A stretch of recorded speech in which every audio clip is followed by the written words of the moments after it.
In this video, I will provide you with something you might be able to use if you have a cantilever and are not interested in ending up with small decking pieces, even though you laid everything out correctly and calculated for them. And if you are going to have a small decking piece like this is the perfect place for it, up against the building where it's going to be less visible. And I say less visible, that would depend upon the design of your project. Because if you're going to put a guardrail around it, it might not matter. Or you might even be able to cut the last two pieces to adjust for it.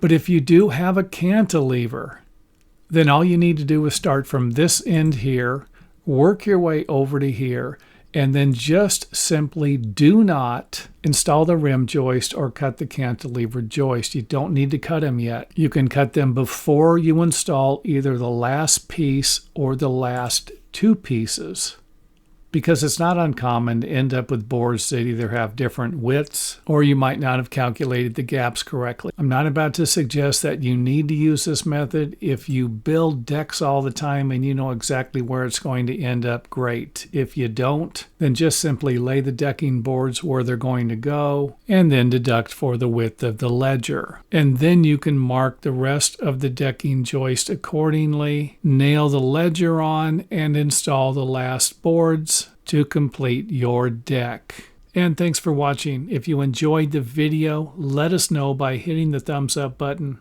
or letting us know in the comment area.